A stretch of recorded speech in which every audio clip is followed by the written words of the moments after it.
So I'm Tom Morris and I sail at Hayling Island Sailing Club, and I have a chart of the race areas on my wall, so I think that more than qualifies me to give an event guide. For the 30th Anniversary Regatta, we'll be racing in what are basically kind of typical championship conditions with regarding the tides. So it's neap tides, which means the flows aren't as strong. And it also means we have a low tide in the middle of the day, which means when we sail out, we've got the tide taking us out. And when we return at the end of the day, we should have the tide bringing us back in to the clubhouse bar. There's 2 race areas outside. There is the option to use Chichester Harbour, but I think that's unlikely. So we'll be on courses either in Bracklesham Bay, out and turn left, or Hayling Bay, out past the beacon and turn right. Looking at the timings, and we're starting at 12 o'clock, and the tide should be coming out of the Solent by then, certainly on the Friday and the Saturday. On the Sunday, if we're racing earlier, like 11 o'clock, there may still be a little bit of current going into the Solent up the course for the first sort of like 45 minutes of racing, but that should change by midday. In terms of variation in current across a course, obviously you've got a flow which goes in and out the harbour, but the race courses are usually pretty protected from this flow by the winner banks, and you'll be racing either in this pocket or this pocket. And what you see is, as you go further offshore, the flow's a little bit stronger. Actually, on neap tides protected in these bays, the current will be barely noticeable, but offshore there could be like half a knot or so going into the Solent, and that'll be enough to throw off your ley lines and maybe add some sort of minor tidal advantages in certain wind directions. I think most things go for both courses. Bracklesham Bay's a little bit more open, seems to have a little bit more swell, longer wave periods, whereas Hayling Bay is a little bit more enclosed, gets a little bit more kind of Solent chop. Starting from the south, if you've got a southerly breeze, then what you'll find is a little bit of cross current. Really, it depends on what type of southerly it is. Normally the sea breeze starts as a southerly breeze. So if you think you've got a sea breeze, and you can check that by checking the temperature on the Chimet beacon. If there's a sudden drop in temperature as a breeze comes in, then you've got a sea breeze day. If you're sailing in a sea breeze day, then I think the overwhelming factor is going to be the breeze clocking right. So be looking to protect the right hand side of the course. But if it's a gradient southerly, and we're not really expecting big shifts, it's quite clear skies and no clouds, then there might be a small advantage to going left upwind, so that at the top of the course you've got a little bit more cross current under your lee bow, giving you a little bit of a tidal shift.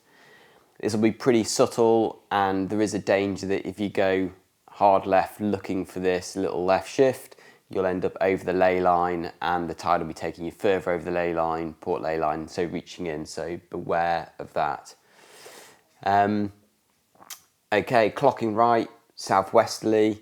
There's basically 2 types of southwesterly. You get the one which is the sea breeze, and if it's the sea breeze, then generally southwesterly is where it stops tracking right, maybe gets to west-southwest, but if it's sea breeze, I'll be looking for that to happen progressively through the day and protecting the right-hand side of the course.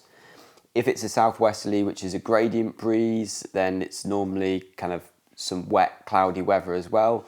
So if you've got some low cloud coming through, I'll be looking for the shifts over any current, because really on neap tides, it's not going to be a huge current gain. There is potentially an argument, maybe not so much on the Bracklesham course, but on the Hayling Bay course, that in a southwesterly, if you start going right, you can get a little bit out of the current. The current will be pretty much on your bow on the port ley line, so not really a big tidal lift from it. Moving around the compass rose to westerly, I think on both courses, there's a decent argument for going right to get out the tide, which will now be totally against you. Also, a good chance of getting flatter water, kind of protected by these banks from the Solent chop, which is normally a bit of a boat speed advantage. However, if it's a particularly wet and rainy, cloudy day, then I'd still have in the back of my mind that they're probably bigger features. Keep your eye on your compass numbers, and there should be opportunities to get back left on the course on some of those shifts.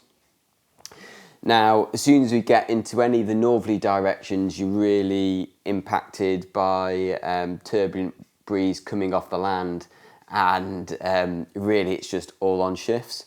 There isn't much significant topography. There's Portsdown Hill and Kingley Vale to north, but they're too far away to really have much effect. It's all low-lying lands. There's nothing that really kind of organises the wind when it's offshore.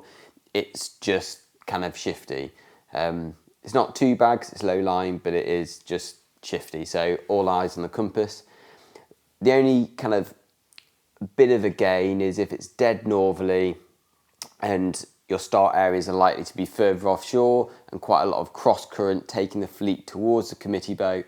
Often you'll see the race officers set a bit more port end bias, just get the fleet to move away from the committee boat. So that's one thing to look out for, but really it's just keeping your eyes out the boat as you beat up towards the land. Going round to the east, and normally if we have easterlies, southeasterlies, then this is a very clean wind direction, and it means the wind-blown chop is aligned with the swell, so actually really nice conditions, especially in Bracklesham Bay, really nice waves rolling into there. However, there's not a lot of gain features. Potentially an argument for going out right to get into a bit of the current taking you out of the Solent, but really anything in the kind of easterly to southeasterly is usually likely to be a boat speed day. And the good news is that these tidal conditions are pretty much the same for every championship Hayling host. Sometimes you get some fringe conditions either end of the week when the tides aren't quite neaps lows in the middle of the day. But yeah, this guide should do you pretty well for most events. Happy sailing, and I'll see you at Hayling.